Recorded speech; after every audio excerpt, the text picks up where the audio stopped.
Hello friends, welcome to my YouTube channel. आप सबका स्वागत है मेरे इस यूट्यूब चैनल पर।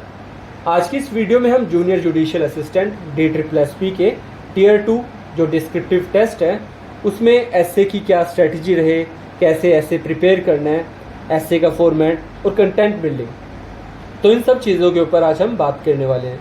तो without any further delay let's start with our today's topic. सबसे पहली बात हम स्टार्ट करते हैं फॉर्मेट के साथ। तो मेरे अकॉर्डिंग ना फॉर्मेट एक काफ़ी इंपॉर्टेंट रोल प्ले करता है एक अच्छे एसे को लिखने में।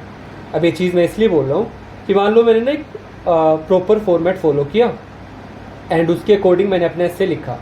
अब इससे क्या होगा कि जो मेरा एसे है ना वो एक बेटर ऑर्गेनाइज्ड मैनर में प्रेजेंट होगा।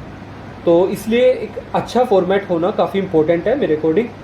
तो अब मैं आपके साथ शेयर करता हूँ कि मैं क्या फॉर्मेट फॉलो करता हूँ।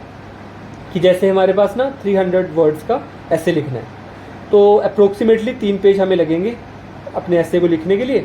तो मैं क्या करूँगा ना कि अपने फॉर्मेट में स्टार्टिंग में जैसे एसे का टॉपिक है तो पहले 5 से 6 लाइनों में इंट्रोडक्शन दूंगा अपने टॉपिक के बारे में। देन 4 to 5 पैराग्राफ में मैं अपने एसे की बॉडी रखूँगा। देन लास्ट की 5 to 6 लाइन्स में मैं कंक्लूजन लिखूँगा अपने एसे की। अब ये डिटेल में बात करते हैं इन सब चीज़ों के बारे में कि जैसे इंट्रोडक्शन ना हर एक टॉपिक के साथ हम अलग अलग लिख सकते हैं। कि जैसे हम कोट के साथ स्टार्ट कर सकते हैं, कोई फेमस कोट है उसके साथ हम अपनी एसे की शुरुआत कर सकते हैं। या एक्सप्लेनेशन, जैसे मान लो आर्टिफिशियल इंटेलिजेंस आ गया तो मैं क्या उसे एक्सप्लेन ही कर सकता हूँ कि क्या चीज़ है, उसके बारे में बता के एक्सप्लेन कर सकता हूँ। या अगर मेरे पास कोई फैक्ट्स एंड डाटा है तो मैं उसके साथ अपने एसे की शुरुआत कर सकता हूँ। या कोई स्टोरी कि कोई टॉपिक है उसके बारे में कोई शॉर्ट स्टोरी लिखा एंड उसके बाद अपने एसे की कर लिया हमने स्टार्ट। तो ये बेसिकली हमें 5 से 6 लाइन में इंट्रोडक्शन कर लेनी है कंप्लीट। उसके बाद नेक्स्ट पार्ट आता है हमारा एसे की बॉडी। अब ये चीज़ ना सबसे ज़्यादा इम्पोर्टेंट हो जाती है एसे के लिए। ऐसा इसलिए क्योंकि यहाँ पे हमारे पास चांस होता है हमारे एसे को ना डिफरेंट डायमेंशंस को प्रेजेंट करने के लिए, कि हम अपने टॉपिक को ना अलग अलग डायमेंशंस दिखा सकते हैं जिससे हमारी नॉलेज को ना हम ब्रॉड मैनर में प्रेजेंट कर पाएँ।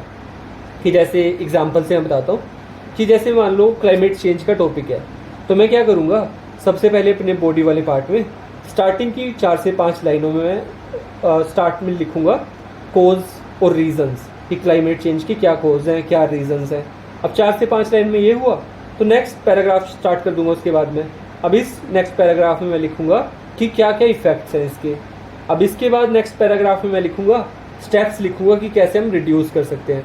ऐसे कर करके 4 से 5 हमने पैराग्राफ लिख लेने हैं।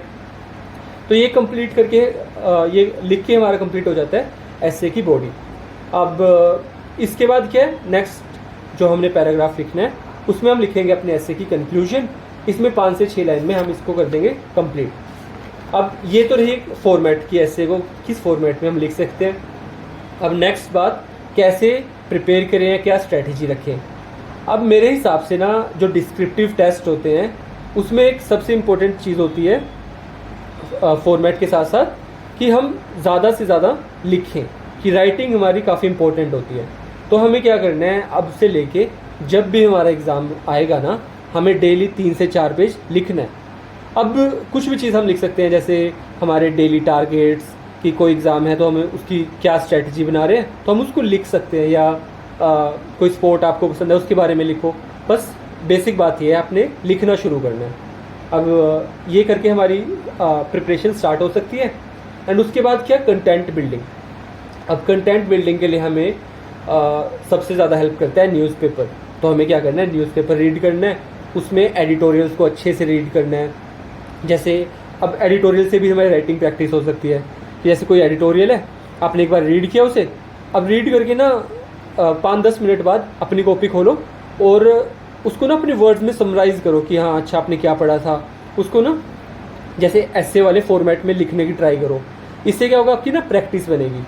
और साथ साथ हमने क्या करना है कि जैसे न्यूज़पेपर में कोई इन्फॉर्मेशन आए, डेटा आए जो आपको लगता है कि आपके एग्ज़ाम में हेल्प करेगा, तो आपकी कॉपी में ना ये सारी चीज़ें लिखते रहना है। जिससे क्या होगा कि जब एग्ज़ाम में अगर उससे रिलेटेड कोई टॉपिक आया तो आप वो डेटा वहाँ पे लिख पाओ। तो एक ये हम कुछ स्ट्रेटजीज हैं जो फॉलो कर सकते हैं ऐसे के लिए। तो that's all from my side. If you like the content, please do subscribe and prepare well for exam. Thank you.